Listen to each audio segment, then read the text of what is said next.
Bienvenue à vous, Kauter Benania. Merci d'être avec nous. L'un de vos précédents films, le court-métrage Pot de colle, qui a été diffusé sur notre antenne sur TV5 Monde, vient d'être primé ce week-end au FIFOG, le Festival international du film oriental de Genève, en Suisse. Alors, votre premier long-métrage s'appelle donc Le Chalat de Tunis.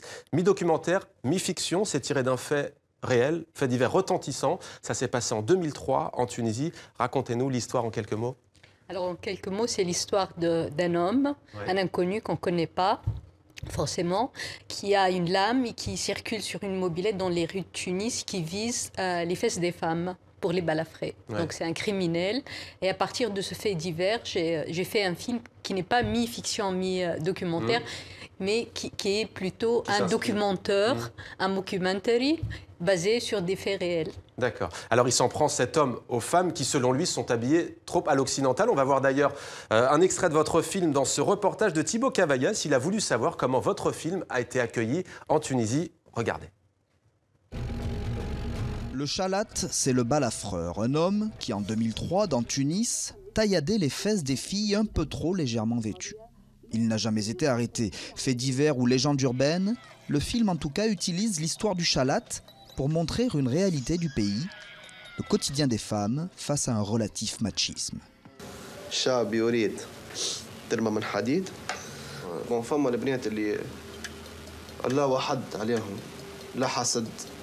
Un film satirique qui mêle fiction et documentaire dans les salles de Tunis, surtout des jeunes et beaucoup de filles ravies de voir leur calvaire porté à l'écran. Tout le temps, partout, matin, midi, soir, il n'y a pas d'heure. Tu marches dans la rue, tu te fais embêter à cause de ta tenue, même si elle est respectable. Elle, par exemple, elle, parce qu'elle a des cheveux que l'on remarque, un style un peu spécial, ils vont l'embêter. Ah, tes cheveux, ah, Shakira, mais de quoi je me mêle? Ce Chalat dont parle le film est resté dans l'esprit des Tunisiens. Un balafreur qui n'a jamais été arrêté et dont on peut encore aujourd'hui retrouver des adeptes. C'était un malfrat, mais il ne s'en prenait pas aux femmes qui portaient le voile, seulement à celles en tenue moulante. Une révolution des esprits qui reste encore à faire. Peut-être ce film y contribuera-t-il. Voilà, un sujet sérieux, mais aussi abordé avec parfois humour et drôlerie. Alors, c'est une enquête que vous avez débutée après le début de la Révolution, il y a un peu plus de 3 ans. Pourquoi avoir choisi ce thème du machisme ?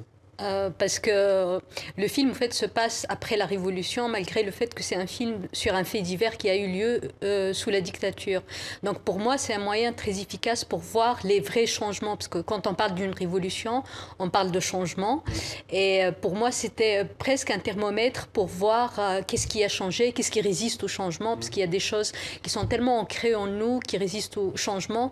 Et ce fait divers était pour moi juste un prétexte pour aller voir plus loin la société tunisienne. Alors justement, quel est votre constat à travers ce film? Est-ce qu'il y a eu une révolution, ou du moins une évolution des mœurs en la matière?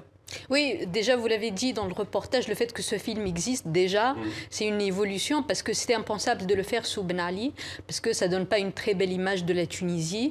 Et à l'époque de Ben Ali, c'était impossible de parler de faits divers. La réalité n'appartenait pas aux cinéastes, aux réalisateurs. Donc rien que le fait de reprendre la réalité, de la filmer, de l'analyser, c'est une évolution remarquable pour moi. Alors vous nous l'avez donc dit, c'est un documentaire, et on insiste bien, documentaire. Qu'est-ce que cela apporte de le traiter ainsi? Au fait, le fait divers, à la base, comme personne ne l'a attrapé, le Chalat, le balafreur, et la presse n'avait pas le droit de faire des investigations sur son travail. Donc, ce qui donnait à l'époque, en 2003, beaucoup de rumeurs autour de l'affaire et beaucoup de fantasmes.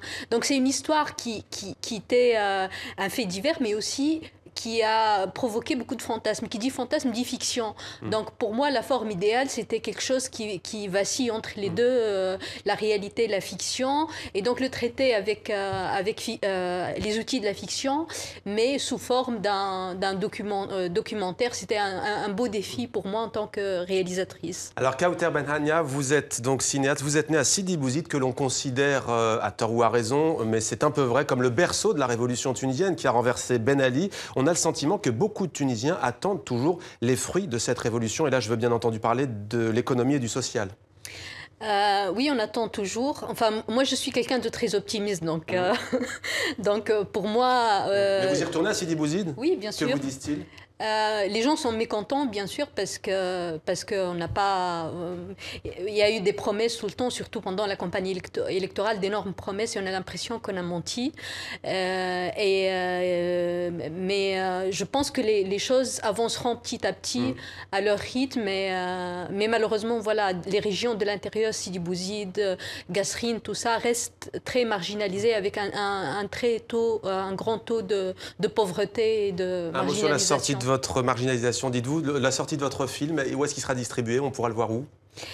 Pour le moment, on pourra le voir en Tunisie. Le 1er avril, ouais. Donc, depuis le 1er avril, et c'est pas un poisson. Et j'espère qu'il sera distribué en France. Il y aura une sortie française, je le souhaite. Mais comme c'est un film un peu atypique, donc ça fait parfois peur. Ce n'est ni une fiction, ni un documentaire. Donc voilà, j'espère qu'il sortira en France et un petit peu partout dans le monde. Merci Kaouter Ben Hania. Je rappelle le titre de votre premier long métrage. Ça s'appelle donc Le Chalat de Tunis. Merci à vous d'être venu dans 64 minutes.